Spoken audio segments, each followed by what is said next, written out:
Hoje nós vamos continuar o nosso tema dos mandamentos.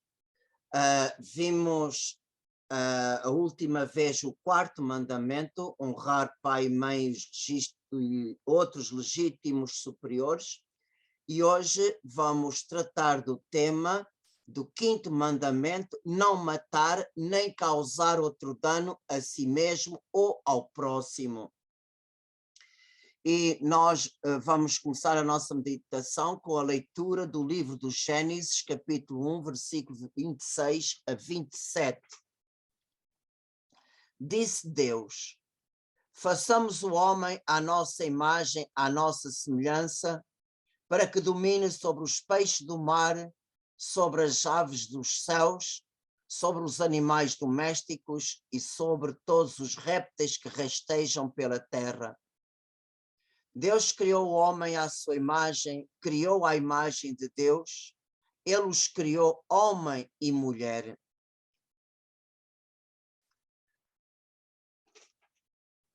Há, do ponto de vista da ciência e da filosofia, muitas hipóteses sobre a origem do ser humano, mas nós não podemos negar, nem a ciência pode negar, que o ser humano tem algo em si que o distingue totalmente das outras criaturas que pertencem ao mundo material. E por isso, se nós olharmos para a obra da criação, tanto do ponto de vista da ciência como do ponto de vista da fé, o ser humano foi o último a ser criado e foi ele que fechou o círculo da obra de Deus. Portanto, pela revelação, nós sabemos que os primeiros a serem chamados à existência foram os anjos, e eles são criaturas pessoais, criadas à imagem de Deus, e têm uma natureza que é puramente espiritual. Eles não têm nenhuma ligação à matéria na sua natureza angélica, são puros espíritos. E depois dos anjos, Deus criou todo o universo, todas as criaturas materiais. Não estamos aqui a discutir como é que foi, como não foi, quantos anos demorou, não é nada disso, isso não é importante. O mais importante é que quando a terra estava preparada para acolher o homem, para sustentar a sua vida, Deus chamou à existência o ser humano como coroa das suas obras. E por isso nós podemos fazer esta pergunta: por que é que o homem foi o último? Por que é que Deus não começou pelo homem? Bom, a coisa é que nós podemos dizer, Deus fez toda a sua obra da criação pensando no último que ia ser criado. E Deus amou de tal maneira o ser humano que, mesmo, dizem teólogos, um deles é João Duns Escoto, ele afirma, mesmo que não houvesse pecado para redimir, sempre o Filho de Deus havia de habitar no meio da criação material como homem, assumindo a nossa natureza. E nós sabemos pela revelação que este amor preferencial de Deus para conosco foi também um dos aspectos de prova para os anjos.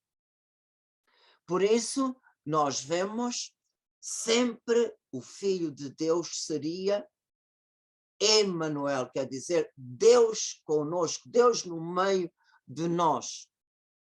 E por isso, o verbo feito carne, o verbo feito homem, é ele é a origem de todas as coisas, porque o Pai fez tudo através do Filho e para o Filho, diz-nos São Paulo, na carta aos Colossenses, e também o Filho como homem e como redentor do homem, ele também é o fim de todas as coisas. É a morte e a ressurreição de Jesus Cristo que dá sentido último à nossa história humana. E por isso, como o Senhor da história, ele virá na segunda vinda, uma segunda vez, para julgar a história humana. Portanto, nós vemos o Senhor, o Pai criou tudo pensando no seu Filho e, ao mesmo tempo, pelo seu mistério pascal, o Filho é a meta de todas as coisas. Por isso é que no Apocalipse, Jesus disse, eu sou o Alfa, o Ômega, o primeiro e o último, o princípio e o fim. E, por isso, Deus amou de tal maneira o homem que destinou os próprios anjos a nos ajudarem a alcançar a pátria celeste. Por isso, também constituiu a prova dos anjos, que realmente Deus quis confiar aos anjos um serviço, servir o homem no seu caminho neste mundo para a eternidade.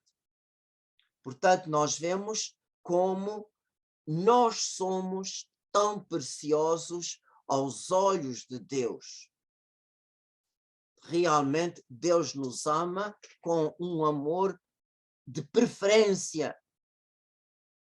E por isso não nos admiremos que dentro da criação material, dentro de todas as criaturas, o reino animal, o reino vegetal, o reino mineral, só o homem tem esta centelha divina, que é a nossa alma, criada à imagem de Deus, portanto somos criaturas racionais, com uma inteligência, e a nossa inteligência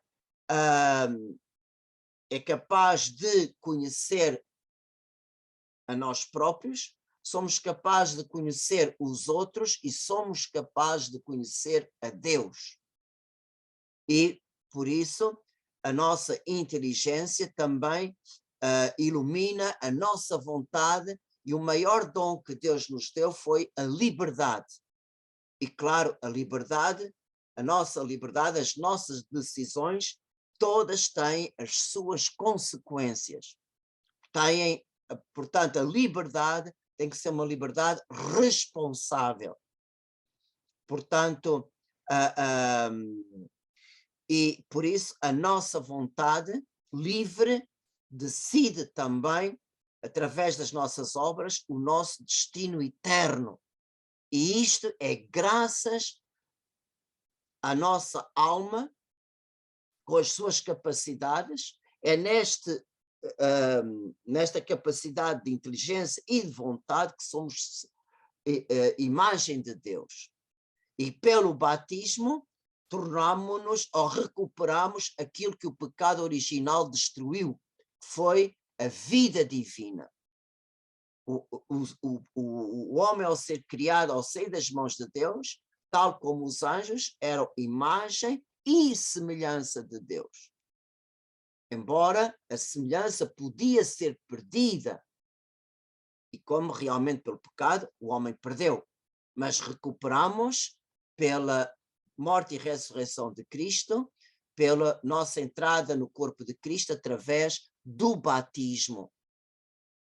E por isso nós, dentro da criação material, somos imagem e semelhança de Deus. Temos a nossa vida natural e a nossa vida sobrenatural. Portanto, Deus amou de tal maneira ao mundo que lhe entregou o seu próprio Filho, não para condenar o mundo, mas para que o mundo seja salvo por intermédio dele.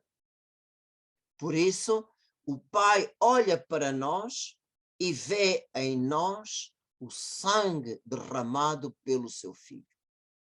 Portanto, nós fomos resgatados desta vã situação que estava à nossa vida para nos tornarmos filhos de Deus, semelhantes, possuirmos a vida divina. E por isso, nós, aos olhos do Pai, o nosso valor é a vida do Filho. Por isso, aos olhos do Pai, a nossa vida é muito preciosa, é muito cara. Mas também uma outra coisa, graças à nossa alma, que possui a vida natural e sobrenatural, nós também, o ser humano, é chamado a ser o pontífice, a ponte entre Deus e a criação material. Portanto, da mesma maneira que o nosso corpo aspira à ressurreição, sabemos que o nosso corpo tem que passar pela morte, como um grão de trigo tem que ser lançado à terra e tem que morrer para depois ressuscitar glorioso à imagem do corpo glorioso de Jesus Cristo. Da mesma maneira que o nosso corpo anseia pela sua glorificação, também diz São Paulo na carta aos Romanos, capítulo 8, também a criação material, que está não por sua culpa, porque a criação não pecou, mas a criação também está sujeita à morte e a tudo o que conduz à morte. Não por crer, mas pela sua ligação com o ser humano, a criação sofre as consequências do pecado. Também ela tem que passar pela Sexta-feira Santa para, pela força do Espírito Santo, eis que faço novas todas as coisas, também a criação vai ser glorificada, diz São Paulo, a criação aguarda ansiosa a revelação dos filhos de Deus.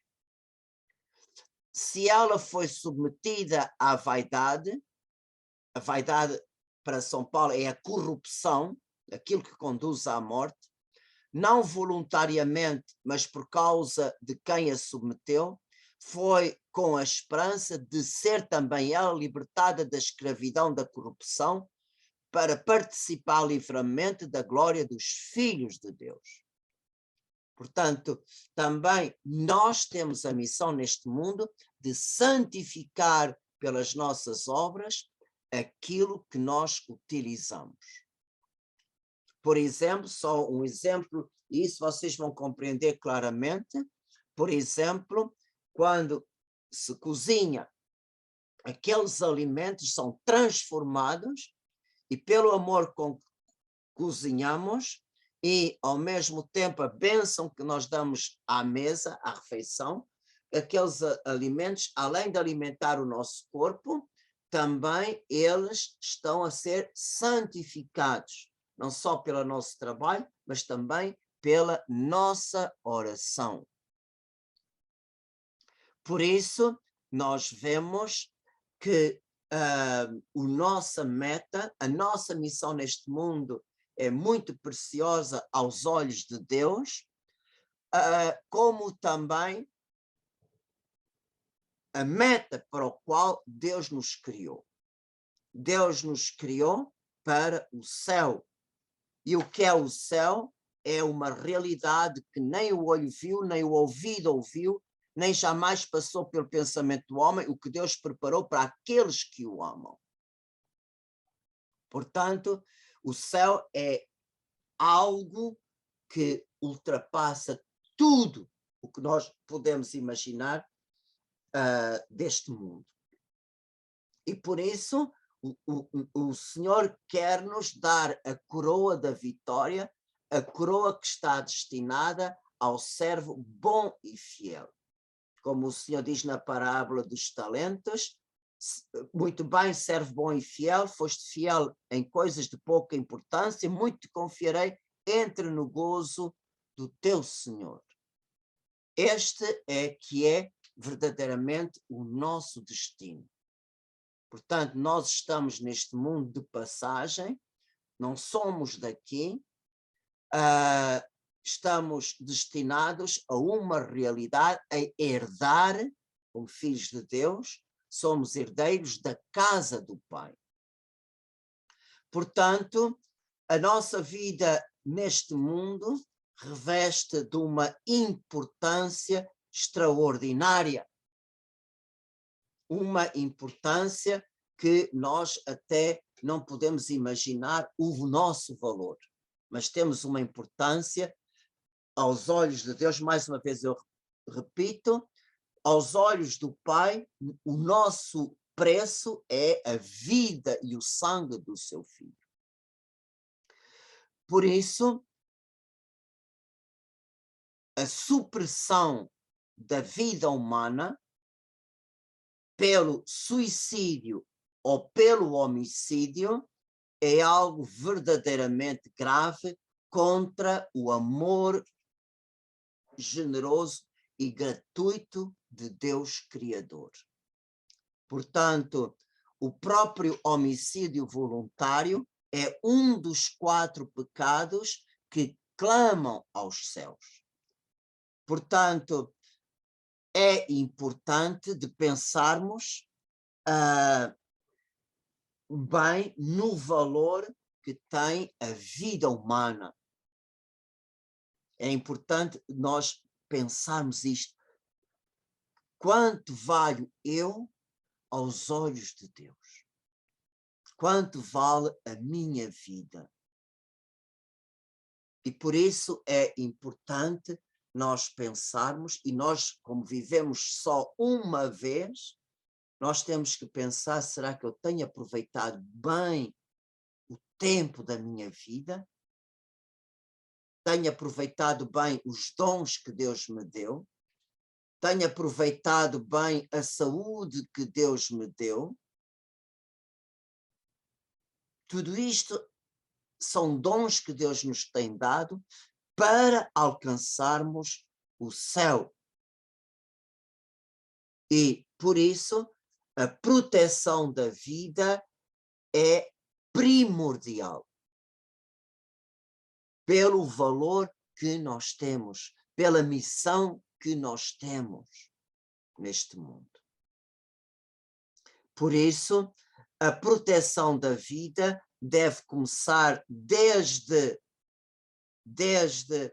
a nossa concepção até a nossa morte natural.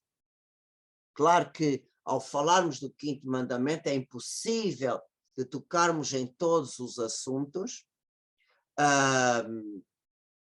que são todos eles assuntos quentes de discussão hoje em dia, mas eu vou só tocar em 3 pontos primordiais para refrescar a nossa memória e para realmente compreendermos melhor o sentido. Portanto, o primeiro atentado contra a vida que eu quero tratar é a eutanásia, que é chamada a morte sem dor, ou então hoje em dia, de uma maneira muito hipócrita, dizem, é ajudar a pessoa a morrer em dignidade.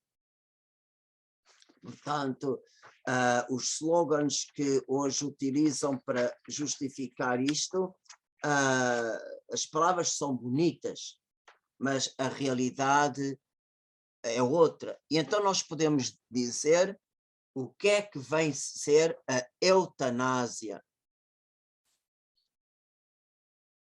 A eutanásia muitas vezes se dá quando, por exemplo, os médicos dizem a um paciente já não há mais esperança de vida, já não há mais cura, já não há mais remédio para o doente. E, de hoje para a frente, vai aumentar o seu sofrimento vai aumentar a sua, vai diminuir a sua qualidade de vida. E então, nesta situação, por vezes, ou por iniciativa da família que consentem na eutanásia, ou no próprio paciente, pede que lhe deem a morte sem dor. Portanto, nós podemos fazer esta pergunta: será que é legítimo isto? Será que é uma obra de caridade isto? Não confundamos a eutanásia com o alívio das dores e do sofrimento. É legítimo, realmente uma pessoa que tem uma doença, que já estão desenganados pelo médico, a pessoa poder controlar a dor. É legítimo. Portanto, aí realmente trata-se não de matar a vida, mas trata-se de ajudar a pessoa a viver mais, mas com as suas dores controladas. E por isso a pessoa vai usufruir o benefício de poder viver até ao fim da sua vida, mas realmente podendo controlar a sua dor. A dor que, se não tivessem os medicamentos, seria insuportável. Agora, é importante o seguinte, que se Deus nos dá um tempo para viver, há sempre alguma razão. Há sempre alguma razão. E um doente sempre faz uma caminhada espiritual.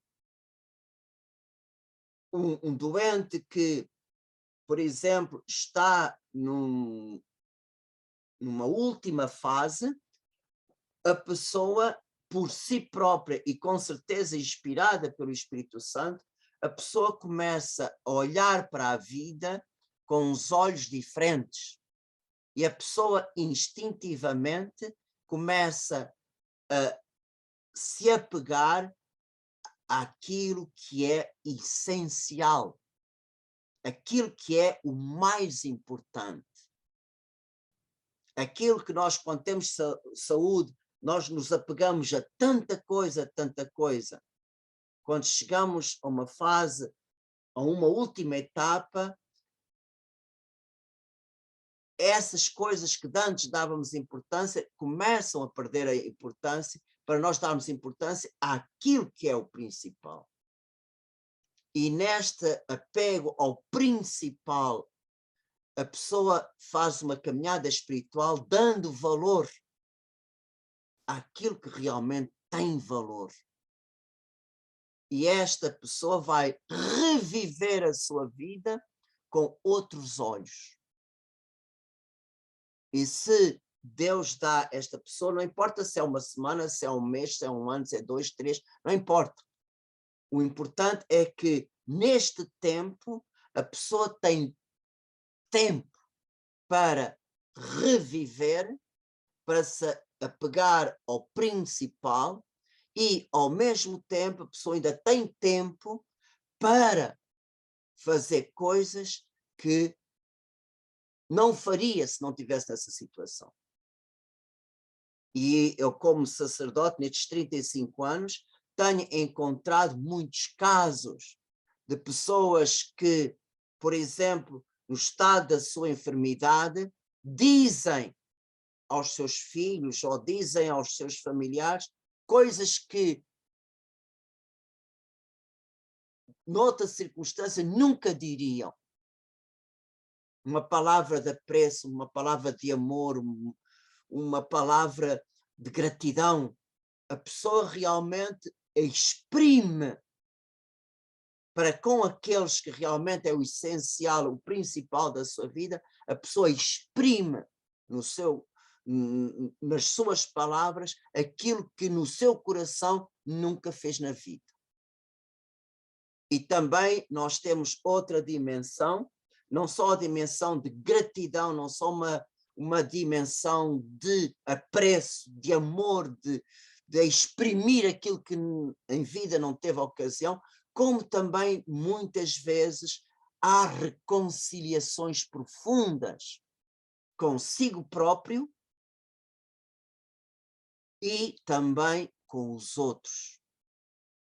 Nesta fase, a pessoa tem tempo e tem a iluminação interior de reconciliar, de perdoar, de pedir perdão.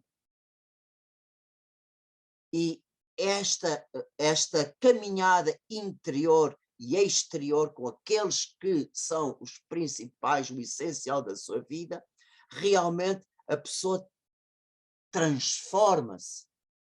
E vocês sabem, quando a alma realmente se liberta do acidental para se prender ao essencial, a alma se lança diretamente nos braços de Deus. Mesmo no sofrimento e na caminhada da doença, a pessoa tem uma purificação neste mundo que realmente é extraordinário. E a pessoa acaba por encontrar-se com Deus naquela paz, naquela alegria, naquela caminhada interior que a pessoa faz. E por isso vocês vejam, principalmente as pessoas que acompanham nos cuidados paliativos, dão testemunhos de transformações de vida extraordinária, e aquela pessoa que podia-se dizer que não tem a qualidade de vida que hoje querem dar, mas tem uma outra qualidade muito superior, realmente não só ela eleva-se a si próprio, como eleva toda a sua família. E eu próprio posso dar-vos testemunho que, por exemplo, uma pessoa que estava numa longa agonia, morria, não morria, sempre voltava, sempre, e realmente a família não sabia, mas o que é que está acontecendo?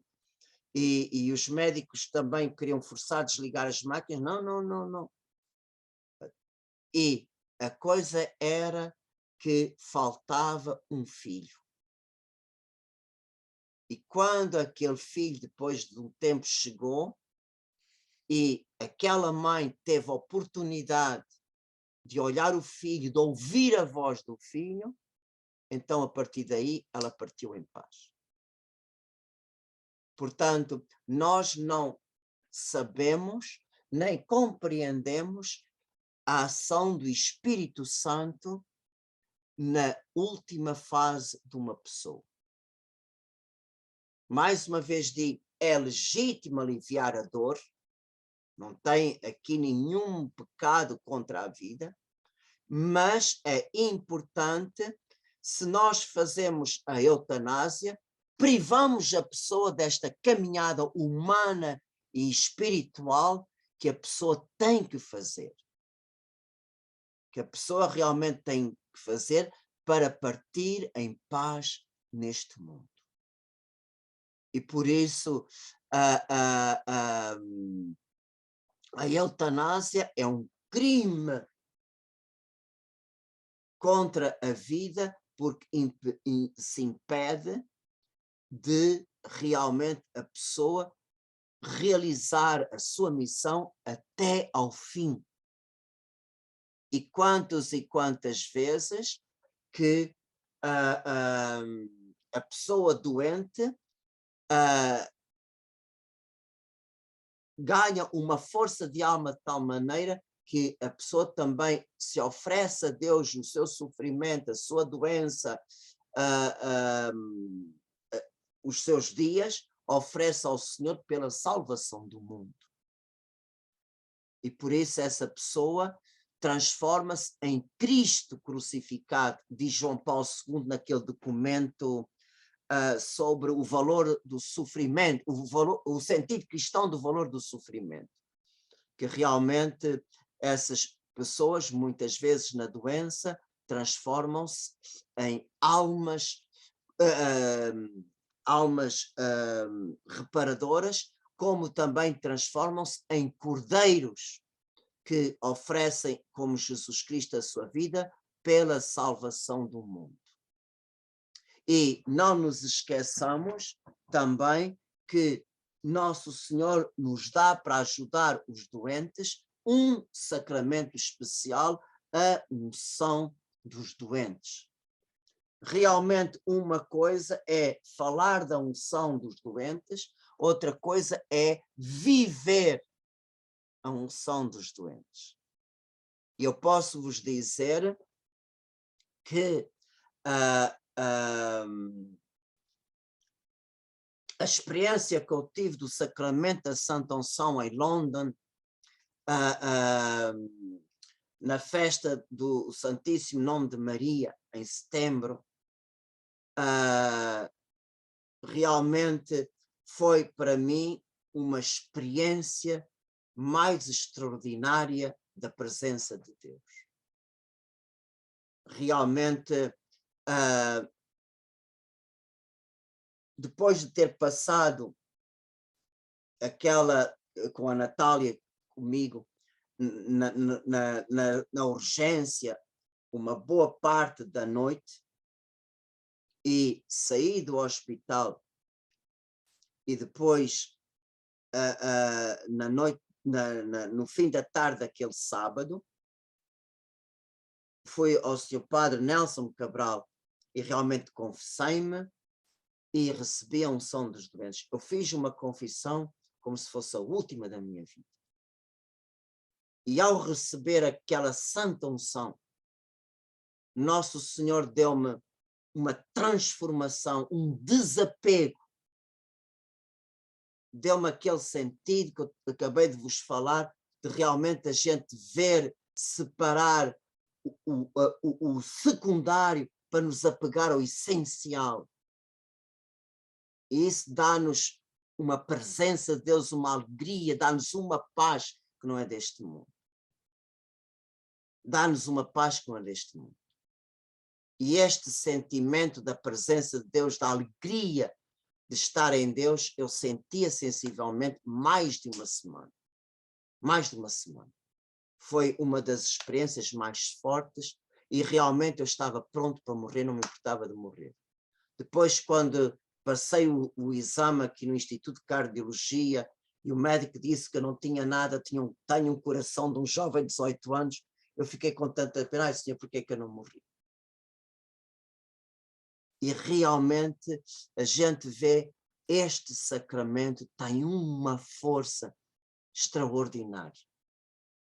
Este sacramento é um sacramento de vida, é um sacramento que dá-nos uma presença de Deus completamente diferente da presença de Deus no batismo, a presença de Deus no Santíssimo Sacramento. É diferente, dá-nos a dimensão da presença de Deus, o Deus que é Pai, que é misericórdia, que vem em auxílio da nossa fraqueza. E olhamos para a doença com os olhos de Deus e a doença perde aquele aspecto feio, aquele aspecto que nos dá medo. A morte para nós não é mais um pavor. A graça de Deus através deste sacramento nos modifica completamente. Nos dá um anseio por encontrar aquele que nos ama. Aquele que nos ama, nós sentimos este amor de Deus que se entregou por mim. E realmente privar as pessoas desta experiência, desta vivência, desta caminhada, é um crime. Muitas vezes as famílias, está a sofrer tanta gente. Quando se diz está a sofrer tanto, não é tanto pelo doente, é por eles. E realmente é importante nós termos consciência desta dimensão. Realmente Jesus, pela sua morte e ressurreição, o Senhor deu-nos uma outra dimensão à nossa morte. Portanto, a nossa morte não é um fim, a nossa morte não é como como é dizer, como a morte dos animais, como a morte das plantas, uma flor tão bonita, daqui a 2 dias, murcha, é para o lixo. Nós não somos como as flores. Nós realmente temos em nós algo muito superior a este mundo. E por isso apegarmos a este essencial e deixar o secundário, só realmente a graça de Deus pode ajudar cada um a fazer esta caminhada. Por isso é muito importante e não devemos ter medo, porque os sacramentos não matam. Os sacramentos são para dar vida. Eu sou testemunha disso. Eu sou testemunha. E realmente, se Nosso Senhor me fez passar por esta experiência, eu penso que é para poder dar a todos os que sofrem, mesmo aqueles que estejam numa última fase, uma outra dimensão. Uma outra dimensão de realmente agarrarmos ao Divino Espírito Santo, e é Ele que vai nos conduzir. Não tenham preocupação com nada, deixe-se guiar pelo Espírito Santo. Ele próprio vai nos ajudar e ajudar a todos aqueles que estão à nossa volta. Lembrem-se de uma outra coisa também que é tão bonita, que quando nós temos um ente muito querido, muito chegado a nós, ou um pai ou uma mãe, e que parte deste mundo, nós nos apegamos muito às últimas palavras que aquela pessoa nos disse, ou às últimas coisas que aquela pessoa fez connosco. Isso para nós passa a ter um valor e um significado extraordinário. E por isso a pessoa que realmente está nesta situação tem a oportunidade de marcar positivamente a sua família e todos que estão à sua volta com a presença de Deus, do amor de Deus, que realmente não é deste mundo. Não é deste mundo. E por isso a eutanásia é um crime, porque priva a pessoa de terminar a sua missão, de beneficiar do valor da sua vida até ao último momento. O outro crime contra a vida, não podia deixar de falar do aborto.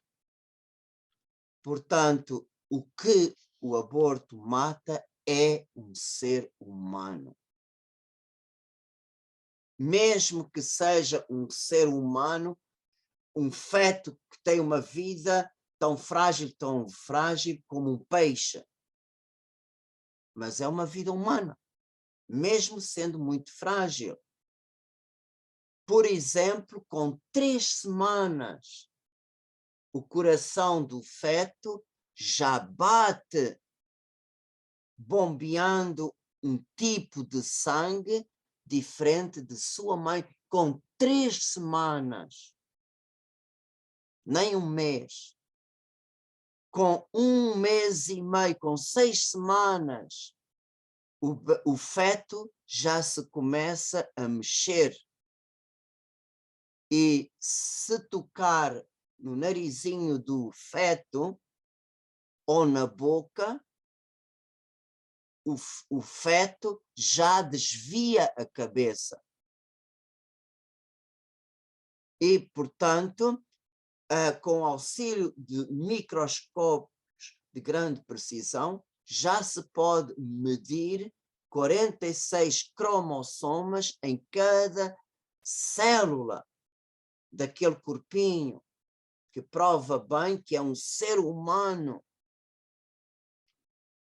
Com 8 semanas, com 2 meses,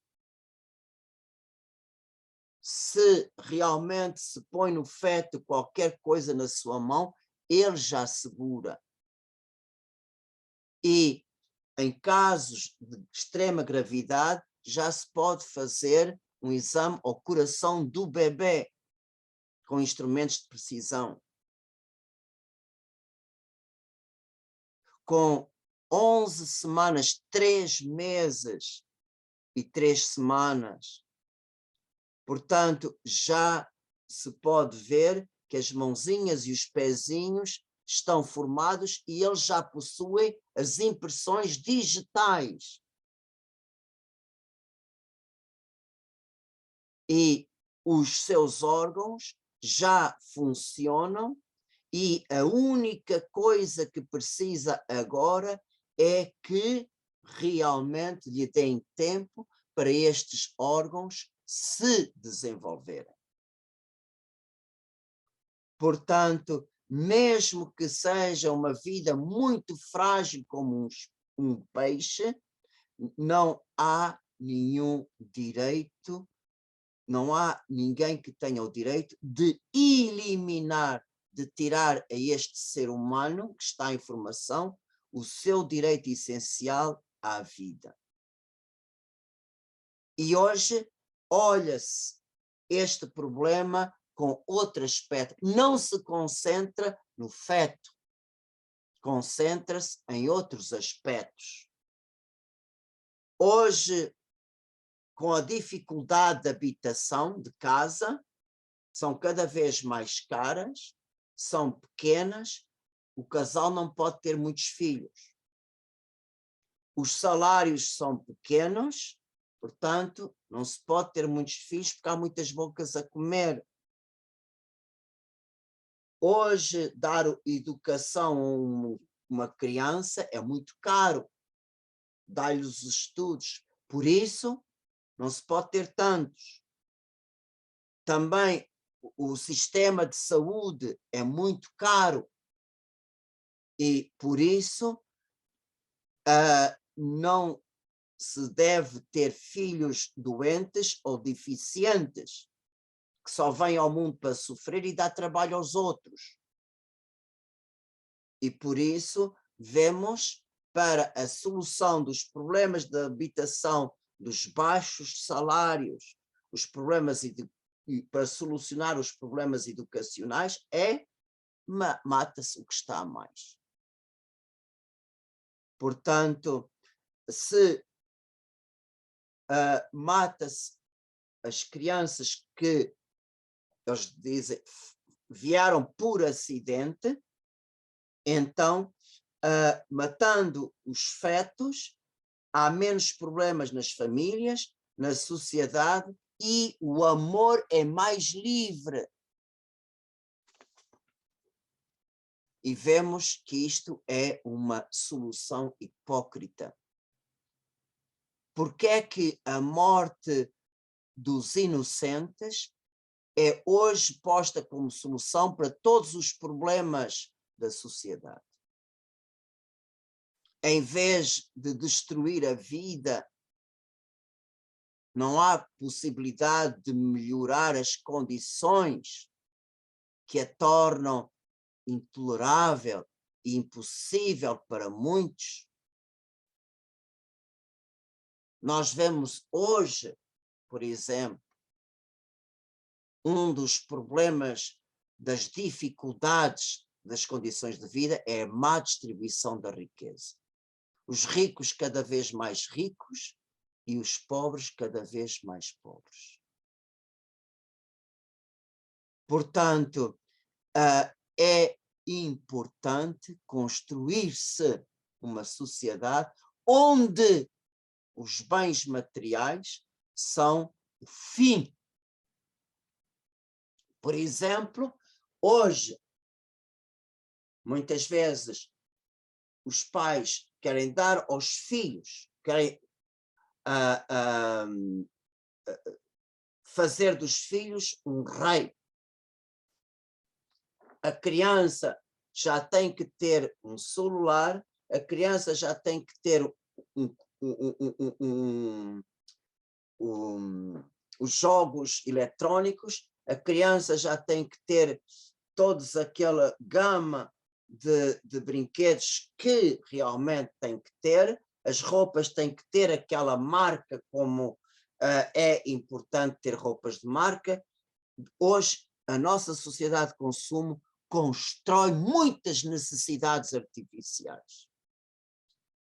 Em vez de ter uns ténis Nike, eu posso ter uns ténis sem marca. Como posso ter uns jeans Tommy, como posso ter um jeans sem marca. Porque é que tem que se seguir as necessidades artificiais da nossa sociedade de consumo? E hoje, nas nossas sociedades, grita-se pelo direito dos pobres, dos protegidos, dos marginalizados. E, muitas vezes, muitos que são a favor do aborto seguem estes slogans. Quem mais do que desprotegido é um feto no seio de sua mãe? Como é que podemos conscientemente estar de acordo que os grandes, os adultos, matem os pequenos, os fortes eliminem aqueles que não têm força para se proteger, os conscientes matem os inconscientes? Os governos, ao despenalizarem o aborto, ao aprovarem o aborto, realmente eles se abstêm de lutar para criar melhores condições de habitação, melhores condições escolares, melhores condições de saúde, dando a possibilidade de abortar. Os problemas da habitação, das escolas, dos salários, os problemas sociais continuam os mesmos, só que agora tem o direito de matar as crianças que foram geradas. Mas os problemas continuam os mesmos. Portanto, esta solução de morte que João Paulo II falava, realmente é uma solução hipócrita para os problemas do nosso tempo. E os problemas fundamentais é a falta do verdadeiro amor. Não é um amor de telenovela. Não é um amor de prazer. Não, o verdadeiro amor é aquele que dá a vida para aquele que se ama. Portanto, é um valor que se entrega até o sacrifício. É o amor que se dá. É isto que é o verdadeiro problema da nossa sociedade. É este verdadeiro amor que nos impede, pela avareza, amontoar riquezas de uma maneira ilícita, tirando o pão a quem devia ter o pão. Por isso é importante este amor verdadeiro que dá um duplo valor, mesmo àquelas crianças que são deficientes, mesmo àquelas crianças que são excepcionais. Elas têm o direito à vida e o direito de ser amadas, e elas têm também a capacidade de amar à sua maneira. Por isso, estas crianças excepcionais despertam em nós sentimentos que são nobres, que ultrapassam esta porcaria da matéria e do dinheiro. Por isso, é importante, não é estas soluções que se dão artificiais, somente o verdadeiro amor é criativo, é um verdadeiro amor que dá a possibilidade também às crianças excepcionais de terem o direito à vida,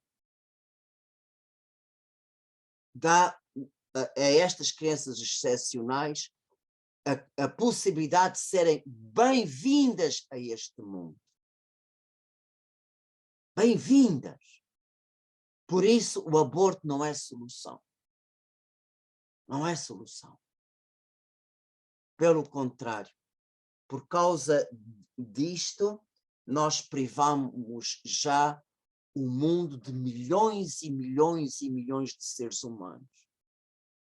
E quem sabe que dentro destes seres humanos que foram abortados, estava aquele gênio que, por exemplo, ia nos dar a solução para o problema do câncer. Quantos? Pessoas que não foram-lhe dado o direito de existir e que as suas missões ficaram por cumprir. Portanto, a coisa importante é esta. Só o amor verdadeiro, o amor que se sacrifica, o amor que se dá totalmente, é que realmente pode abrir a vida ao seu verdadeiro valor. E outro atentado contra a vida é uma outra coisa que hoje pouco se fala, mas que tem graves consequências e vocês sabem bem disso. Eu fico muito contente de falar para vocês isto, porque vocês melhor que ninguém vão compreender. Aquelas indústrias que falsificam os produtos alimentares. Portanto, aqueles que, por exemplo, adulteram o leite, tiram-lhe as verdadeiras propriedades. Ou, por exemplo, juntam às natas do leite gesso para que rendam mais. E há muitos outros exemplos que podia-se dar. E vocês sabem, por exemplo, antigamente os alimentos eram puros, alimentavam, mesmo se nós não tínhamos a variedade que têm hoje, mas as propriedades dos alimentos eram diferentes. E vemos, com tão pouca comida, as pessoas tinham uma outra saúde. E por isso, vocês vejam, também estes produtores desonestos, é um crime contra a vida. É um crime. E por isso, nós devemos bem dizer que isto é uma coisa boa da nossa sociedade, que tem surgido cada vez mais aqueles órgãos públicos da defesa do consumidor. Porque realmente tem-se descoberto muitas adulterações e nós vemos que muitas vezes doenças que aparecem, muitas coisas que vêm exatamente pela má qualidade dos produtos alimentares que se produzem e que se consomem.